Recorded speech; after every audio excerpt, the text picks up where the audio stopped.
Kina, and this is Conversation with Christian Entrepreneurs. Today I'll be talking to the founder and the designer of House of Ilona. Welcome, Camille. Thank you for having me. What does it mean to be a Christian entrepreneur? Well, I've grown up in the church and always had a love for business and fashion and ministry, and was never quite sure how those worlds would come together. And now I get to live my Christian walk, go to church, have a relationship with God, and I run my own business, which is a fashion label, and I get to serve women in ministry. So it all has just come together for me as an entrepreneur and a Christian in business. Tell us a bit about your business. So my business is called House of Ilona, and Ilona is actually my middle name, and that was a name that my dad gave to me. And so 10, 11 years ago, after he had passed away, it was just a really reflective time in my life. And I looked up what Ilona meant, because he had given me that name, and actually found out it was Hungarian for beauty. And so a few days later, I heard in my spirit, House of Ilona, House of Beauty for earthly and spiritual royalty. And that's when my brand was born. And so we just did lots of different women's wear and things like that. And because I had young children, I started to do bespoke make to order. And a friend of mine had just got ordained into ministry. She was about 30, she was a youth minister, and she was like, I'm not wearing the shirt, so make me something. And so I just made her a simple black knee-length dress with the collar. And she said, everybody loves this dress. And I was like, really? It was so simple. So I said, let me put it on my website and see if anyone else might be interested. I ran some Facebook ads and had to shut the ads down because I couldn't sew fast enough because of the demand. And so now we get to do women's clergy wear, which we ship all over the world every day. Great. Talking about House of Ilona, the dress I'm wearing is designed by you, Yes. which is beautiful, which I love. But in the Bible, we hear the scripture tells us that beauty shouldn't be about outside. It should be an inner beauty. How do you reconcile what the Bible says about outer beauty and inner beauty? I think what's inside shines out. So it almost doesn't matter what you're wearing. In my book that I've got coming out, I've got a chapter called Godfidence. So it's not just having confidence, but actually my confidence is rooted in God. And when you have Godfidence, it doesn't matter what you're wearing, you just come across with such joy, such confidence, such boldness and energy, because actually that's what's coming from within. And so when you allow God to beautify you from within, through your relationship with Him, through learning what He's teaching you about life, that shines through. And then you put on a nice dress and you look good too. There's nothing wrong with that. Ah, fantastic. What are some of the challenges do women clergy face? Some of the ones you've ministered to or have come to you? Yeah, there are. There was a really sad story recently in the press about a pastor who had committed suicide. And so one of the things that I think is really important is self-care. And what I find is these women give out so much, constantly giving out.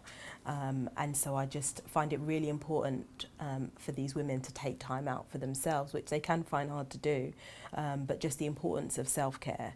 And so I feel like the business has two arms, and our strapline is helping women look good on the outside is our business, but helping them feel good on the inside, that's our heart.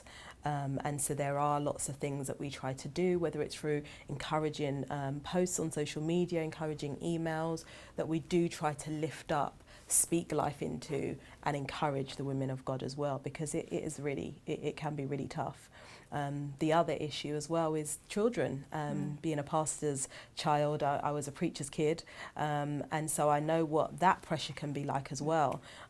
So now, even as a parent myself, I see that from the perspective of the child, and I see that from the perspective of the parent, trying to keep their child on the straight and narrow, but they are under a lot of pressure being pastors' children and things like that. So these are, I think, some of the challenges that some of these women face. So you are a businesswoman, you are an author, you are a wife, a mother. How do you juggle these? I try my best not to juggle. I try to balance. Great, thank you. Yes. And that thought actually, it came to me yesterday, because who juggles? It's a clown, and it's out of control. And if you drop one ball, the whole thing can tumble down. And so what I find more powerful is actually balance. Because when you're trying to balance, it may go slightly off, but you can bring it back. It's more in control. And even if you lose your balance, you get back and you find your balance again. And the most important thing about getting balance is being focused. And so the 3 keys that I live by in my business is to be focused, be balanced, and be consistent. Could you give us an example of being focused in business? A really good example of focus was in the really, really early days before I had decided to focus on the clergy, where I was doing my fashion line, I was doing a bit of clergy, I was building websites for people. I had about 5 or 6 different things going on. And I knew I had to focus. I was pregnant with baby number 2, so I had a toddler and I was about to have a newborn. And every book that I was reading, you know, every message is just like, it just keeps coming, focus, focus, focus. And I said, I do focus on that when I'm doing that. And then I focus on that. But I knew that I had to focus on one of those things.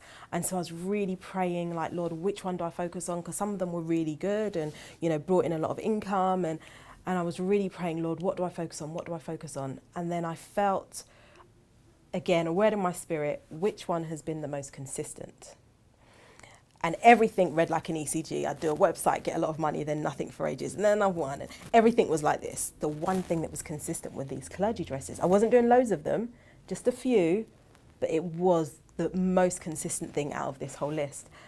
So I was like, okay, Lord, you're telling me to focus. This has been the most consistent thing. I'm going to shut down everything else, and I'm going to focus on this one thing. And that was me focusing, and I put all my energy and all my resources into clergy dresses. I got a catalogue done, we did a photo shoot, we had a press release, we put the press release out to everybody, and nothing. I was expecting it to blow up and be great, and nothing happened. And I was like, okay, Lord, I thought I heard you correctly. Anyway, a few weeks passed, and I had a phone call, and it was a customer just checking her order went through. So I was like, yes, everything's gone through fine. How did you hear about us? She was like, in the Times. I was like, okay, thank you, bye. Oh my goodness. It was in the Times, the Telegraph, the Washington Post, the Huffington Post. All the stock that I had sold out, and the rest is history from that moment. And for me, that story is the most powerful in terms of me focusing, and also focusing where I felt God was leading. There might be someone watching there. You've mentioned God leading. How do you hear? How do you know this is what God is leading you to?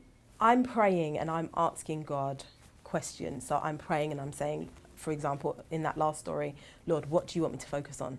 I know you're saying to focus. I read another book, it's talking about focusing. I listen to a message, it's talking about... So for me, it's because a lot of the same messages were coming. Focus, focus, focus in all different avenues. So for me, that was confirmation that God was saying to focus. And again, I'm praying, I'm asking, but it's like a seeking. So I'm praying and I'm looking for answers everywhere. I'm listening to what people are saying. I'm listening to messages that are coming from different places. And God speaks in so many different ways. And so it can be through people, it can be through messages, it's through his words, it's through songs, it's through kind of confirmation in your own spirit as well. So there are different ways that he speaks, but I try to make sure I listen, and I listen through life. What is life saying? And I go back and pray, Lord, confirm this. I believe this is you, so I'm going to take a step of faith and I'm going to move in that direction. Please, Jesus, let this be you, because I'm moving now.